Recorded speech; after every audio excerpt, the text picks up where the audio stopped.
ஸ்ரீ கந்த புராணம் 24ஆம் பகுதி.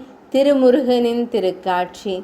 அமுதவல்லி சௌந்தர்யவல்லியின் தவத்தை மெச்சிய முருகப் பெருமான் அவர்கள் முன் தோன்றினார். அப்பெண்கள் பேருவகை அடைந்தனர். என்ன செய்ய வேண்டுமென்பது புரியவில்லை. கரம் கூப்பி வணங்கினர். ஓடி வந்து ஆளுக்கொரு பக்கமாக நின்றனர். அனைத்தும் அறிந்த முருகப் பெருமான் அப்பெண்களை குறித்து ஏதுமறியாதவர் போல, பெண்களே, தாங்கள் யார்? எதற்காக என்னை குறித்து தவமிருந்தீர்கள் என்றார். ஐயனே, இந்த அண்டம் முழுவதும் தேடி பார்த்தாலும் தங்களைப் போல் கருணை உள்ளவரும் அழகானவருமாக யாருமில்லை. கருணை கடலே, நாங்கள் கேட்கும் வரத்தை எங்களுக்கு மறுக்காமல் தர வேண்டும் என்றனர். அதற்கென்ன, தருகிறேன் என்ற முருகப் பெருமானிடம் அவர்கள் ஏதும் கேட்கத் தோன்றாமல் வெட்கப்பட்டு தலைகுனிந்து நின்றனர்.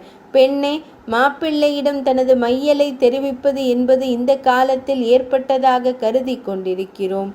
முருகப் பெருமானே மையலுக்கு ஆதரவு தெரிவித்தவர்தான். அப்பெண்களின் விருப்பத்தை அறிந்த முருகப் பெருமான் அவர்களை அணைத்து கொண்டார். கன்னியரே, என் மீது நீங்கள் கொண்டுள்ள மையலை நான் அறிவேன். ஆனால் திருமணம் செய்து கொள்ள முடியாத நிலையில் இருக்கிறேன். என் பிறப்பின் நோக்கம் உங்களை திருமணம் செய்து கொள்வதற்காக அல்ல. சூரபத்மனை அழிப்பதற்காக என் தந்தை என்னை படைத்தார். மேலும் மையலுக்கு பெற்றவர்கள் அங்கீகாரம் தர வேண்டும். முதலில் பெற்றவர்கள் இட்ட கட்டளையை நிறைவேற்ற வேண்டும். பெற்றவரை பகைத்து ஏற்படும் மையல் நிலைப்பதில்லை. எனவே நம் மையல் கனிந்து திருமணம் கைகூடும் வரை நான் கூறுவதை நீங்கள் கேட்க வேண்டும் என்றார் முருகப் பெருமான். அந்த கன்னியர் அவரது திருவடிகளில் பணிந்து அவரது கட்டளைக்கு அடிபணிவதாகவும் அவரது பணி முடியும் வரை காத்திருப்பதாகவும் தெரிவித்தனர். முருகப் பெருமான் அமிர்தவல்லியிடம், அமிர்தா, நீ தேவலோகம் செல்வாய். தேவலோக தலைவன் தேவேந்திரனிடம் மகளாக வளர்ந்து வா. உன் சகோதரி சௌந்தர்யா பூலோகம் சென்று அங்கே ஆசிரமம் அமைந்திருக்கும் சிவ முனிவரின் மகளாக வளர்ந்து வரட்டும். சூரபத்மவதம் நிகழ்ந்து முடிந்த பிறகு உங்களை நான் திருமணம் செய்து கொள்கிறேன் என்றதும் அப்பெண்கள் மகிழ்வுடன் தலையசைத்தனர்.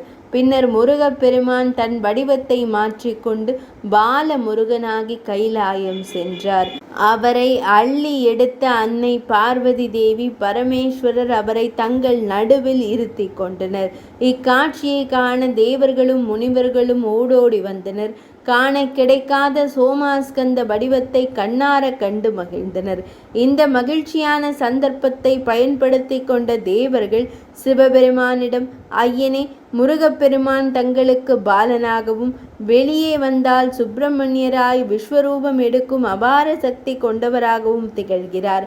அவரை கொண்டு சூராதி சூரர்களை வேறறுக்க வேண்டும். தேவருலகம் பாதுகாக்கப்பட வேண்டும் என்றனர். 24ஆம் பகுதி இனிதே நிறைவடைந்தது.